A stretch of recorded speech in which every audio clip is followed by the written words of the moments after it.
Hi guys, welcome to another episode of Review It with the Bradleys. I'm Jameson. I am obviously reviewing solo today. I just thought I'd do kind of a jumbled video of a bunch of movies that I've seen that Adriana has not seen. So it's going to be a couple different movie reviews, and I will also talk about the Regal Unlimited movie pass. So that's how I see a lot of my movies, is I use the Regal Unlimited movie pass. It's through the Regal app, and you pay, for us it's about $18. I know that in some regions it can go up to about $21 or $22 a month, but you pay that much a month and you don't get any restrictions on how many movies you can see in a month, in a week, or in a day. It's an awesome deal. It's something that we use because I love to go to the movies, and I usually drag Adriana along with me, and a lot of the movies she doesn't really want to see. It's worth it if you see more than 2 movies a month. I would say you have to see 2 movies a month to make it worth it. You still get Regal points, you just don't get a lot of them.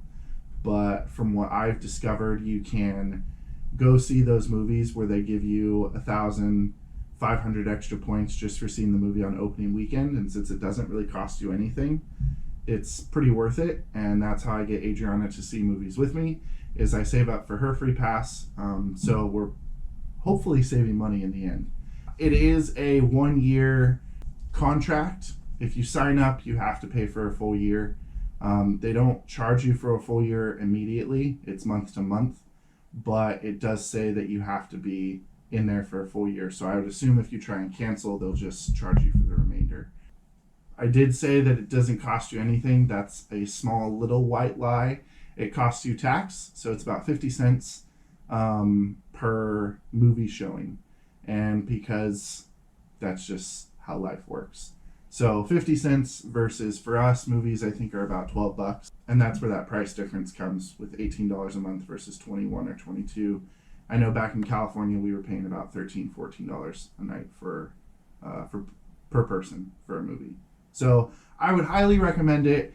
It's a great little thing to have. I really enjoy going. Adriana is really kind to me and lets me go to the ones that I want to go. And it's been a lot of fun. So I'm going to review a couple of the movies that I have seen using the Movie Pass.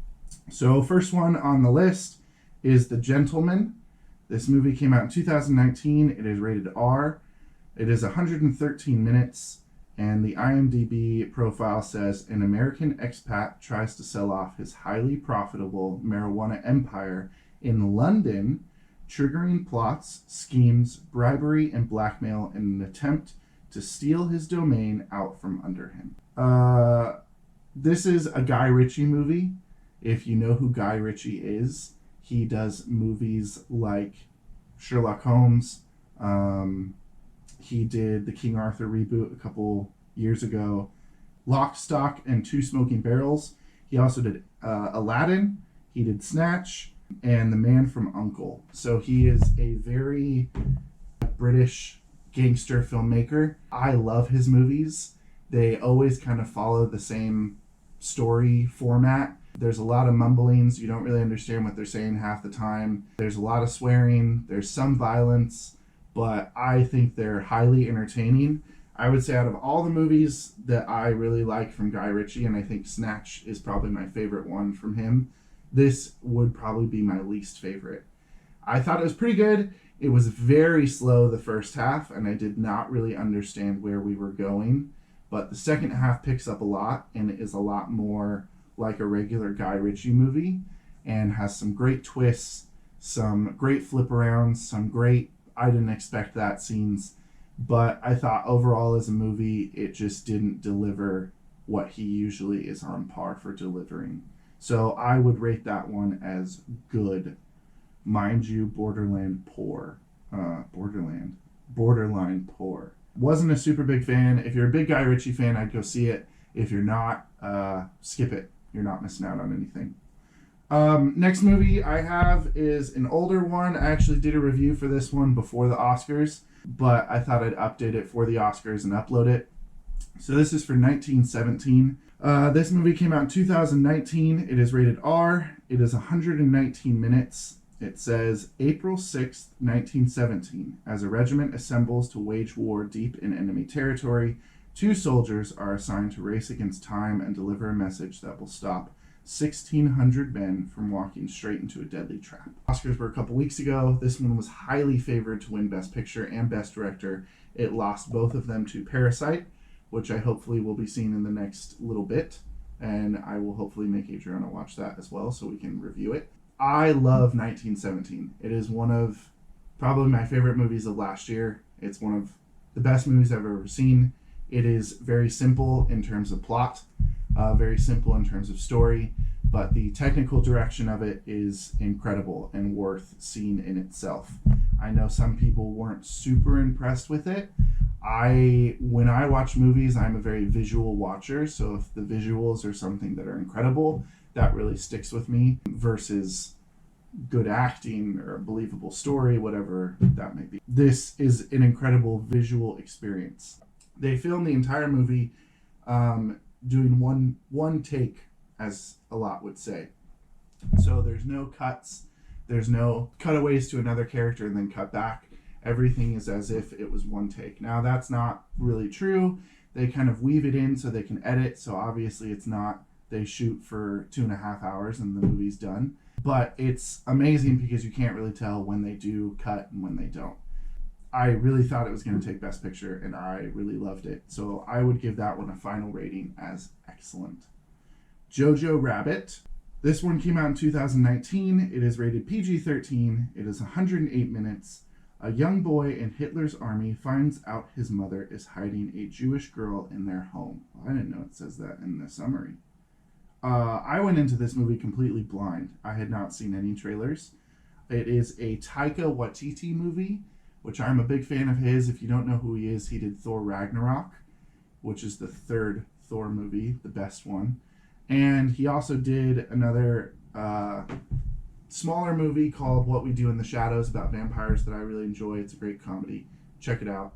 Again, this is another one that was not as highly favored in the Oscar race, but it did win some Oscars. I think it won for Best Original Screenplay. Great movie. I loved it.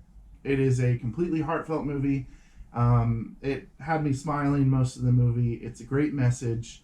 I don't know if I'd say great family movie. Maybe if you have older kids who kind of know what was going on in the time, and can take that a lot of the comedy is trying to keep the time light, not necessarily poking fun at it, but just trying to communicate a different story, just kind of making lighter of things. It does get pretty dark near the end. I was surprised at the tone shift. It's not for a long time, but they obviously address the elephant in the room, that it was a terrible time, and it was war. So great movie. I really liked it. The kids are awesome. Taika Waititi continues to be one of my favorite directors. He also did a couple episodes in The Mandalorian. So in this movie, he plays Hitler, which is also super entertaining. I would check it out. I would rate this one as excellent. This is one that you could, if you have an older family, definitely take everyone to go see. Talk about it afterwards. Has a great message. And I did not expect it to win a lot of Oscars, but I was glad that it got recognized. Next one we have, so Gretel and Hansel. This movie came out in 2020. It's rated PG-13 and it is 87 minutes long. A long time ago, in a distant fairy tale countryside, a young girl leads her little brother into a dark wood in desperate search of food and work, only to stumble upon a nexus of terrifying evil. I wouldn't say I had high hopes going into this one, but it's definitely up my alley. It's dark, it's evil, it's sad, awesome visuals from the trailer, looks like it could have some good scares. This was a huge disappointment, I would say. I don't know what I really expected. The Hansel and Gretel tale isn't that long and everyone knows how it ends. I think that they tried to kind of make this one a little bit too much on their own. I just wasn't super impressed. It's very slow. There's some scares in there. Visually, it's incredible. there's really not much meat on the bones. I would say if you were looking forward to it, check it out. If you were not, don't even think about it again. I'm going to rate this one as poor. All right, last one. This is one I actually just got done seeing yesterday, so this is the soonest one and the last one on our list here. It is Sonic the Hedgehog, which came out in 2020. It is rated PG. It is 99 minutes. It says, after discovering a small, blue, fast hedgehog, a small-town police officer must help it defeat an evil genius who wants to do experiments on it. Wow, that is a really terrible summary. Some of these are good and some of these are bad, but that's a bad one. I mean, it gets it across. It's just super dull. So Sonic the Hedgehog, if you have been living under a rock for your entire life and have no idea who that is, he is a super huge video game character, first appearing on the original systems, and he's a blue hedgehog, and he runs around. And you collect rings, and he basically just runs over hills and jumps and runs through loops. And they made a movie about him. And I did not have high hopes going into this. It's been out for about a week or so. I know a lot of people really liked it. I liked it too. It was good. It's a fun movie. It's a great movie to take the kids to go see. I found myself laughing probably more than I should have in a couple parts. I'm a kid at heart, but I really enjoyed it. I think it has the comedy for the kids. It has the story and the nostalgia for the adults. There are definitely some moments that I smiled very widely when they winked at the video game history and lore. The ending I thought was really cool. They incorporated kind of how the games always end. I mean, it's a lot of fun. It's a fun movie. It's a short movie. If you're looking to get the kids out of the house, that's a great one to go take them to go see. So I will rate this one as good. And that is it. So I'll probably keep doing more videos like this in the movies that I see by myself. These are all the movies that I've seen using the Regal Unlimited Movie Pass. Hope you enjoyed the video. Give us a subscribe or a like on Facebook so you can see more. And have a great day. Bye.